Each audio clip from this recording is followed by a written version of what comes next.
Assalamualaikum warahmatullahi wabarakatuh. Perkenalkan, nama saya Mila Habibatur Roifah dari kelas Aswaja 5B.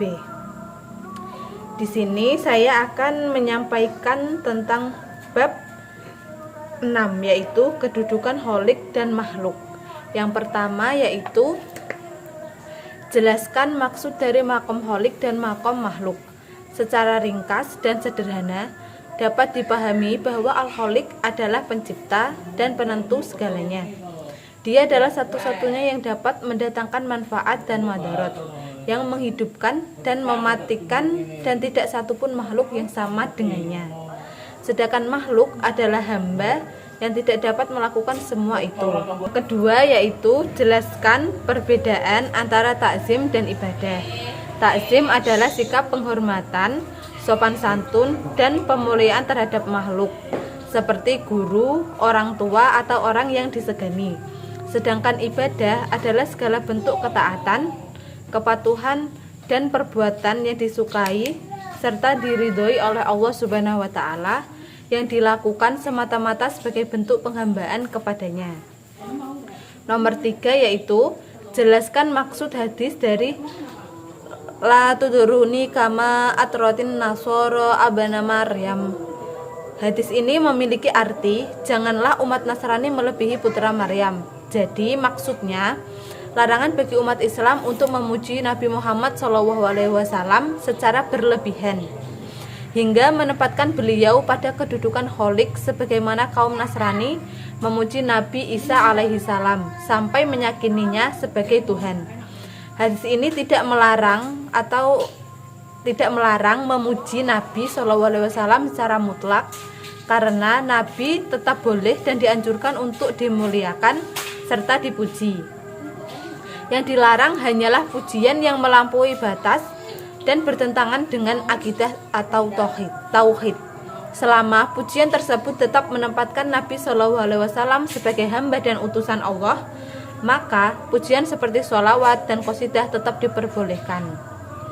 Demikian, hadis ini menegaskan keseimbangan dalam memuliakan Nabi SAW dan tidak merendahkan beliau sebagai manusia biasa tanpa keistimewaan, dan tidak pula mengangkat beliau ke derajat ketuhanan.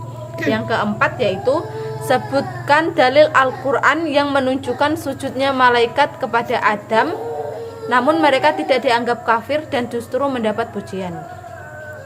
Hadisnya yang pertama yaitu qala ra'aitaka huddal ladzi karramta alayya lainu uharratani ila yaumil qiyamati tani kunna durrayatahu illa qalila. Dan ingatlah tatkala kami berkata kepada para malaikat, bersujudlah kepada Adam, maka mereka bersujud kecuali iblis. Ia berkata, apakah aku harus bersujud kepada orang yang engkau ciptakan dari tanah? Iblis berkata, terangkanlah kepadaku, inikah yang lebih engkau muliakan atas diriku? Dalam ayat yang lain Allah Ta'ala juga berfirman, yaitu dalam Quran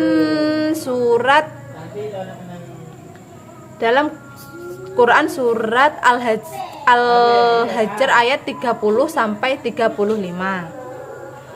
Nah, sujudnya malaikat kepada Nabi Adam alaihissalam itu tidak dianggap kafir karena sujud tersebut bukan ibadah kepada Adam, melainkan ketaatan penuh kepada perintah Allah Ta'ala.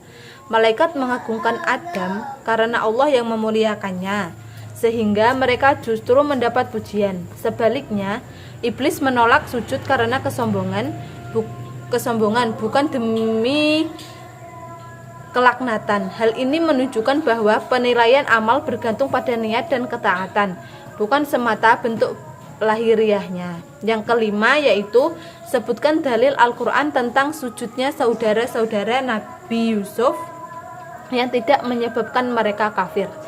Ibnu Katsir menjelaskan bahwasanya Yusuf memboyong seluruh keluarganya untuk bertempat tinggal di Mesir.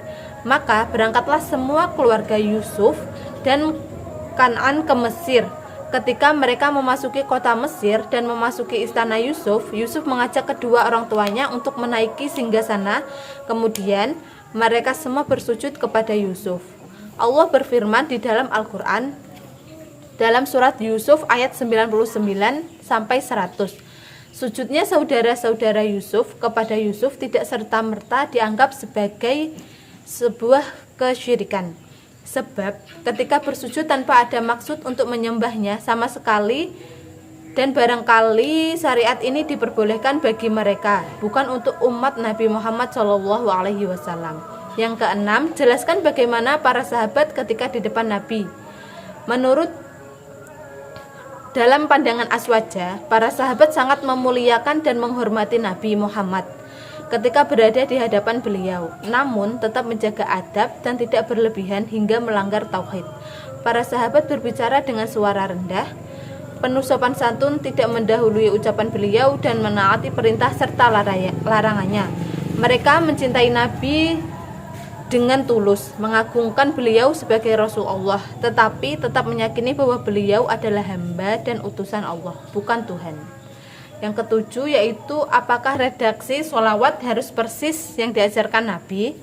Redaksi sholawat tidak harus persis sama dengan redaksi yang diajarkan Nabi Muhammad SAW. Membuat redaksi sholawat dengan susunan lafaz sendiri hukumnya boleh, selama isinya benar, baik, dan tetap memuliakan Nabi tanpa melampaui batas akidah. Hal ini dibuktikan oleh praktik para sahabat dan salaful shahih seperti Ibnu Abbas dan Ibnu Mas'ud yang menyusun redaksi sholawat dengan lafaz yang tidak persis sama dengan sholawat Nabi. Bahkan hal tersebut diriwayatkan oleh ulama besar seperti Ibnu Qayyim al-Jauziyah dalam kitab Jala al-Afham. Dengan demikian, anggapan bahwa sholawat selain redaksi Nabi adalah bid'ah tidak tepat, karena pembuatan redaksi sholawat yang berbeda telah dilakukan dan dibenarkan oleh para ulama sholaf. Nomor 8 yaitu apakah yang dimaksud dengan majaz akli, dan sebutkan sholawat yang menggunakan majaz akli. Majaz akli adalah ungkapan yang menisbatkan perbuatan kepada makhluk sebagai sebab, sementara pelaku hakikinya tetap Allah Subhanahu wa Ta'ala. Penggunaan majaz ini tidak bertentangan dengan tauhid selama diyakini bahwa makhluk tidak memiliki kekuasaan yang mandiri. Dan sholawat yang menggunakan majaz ini adalah ada dua, yaitu sholawat nariyah dan sholawat fatih. Baik, itu yang dapat saya sampaikan. Jika ada salah ucapan ataupun kata, saya pribadi mohon meminta pengertian dan minta maaf. Wassalamualaikum warahmatullahi wabarakatuh.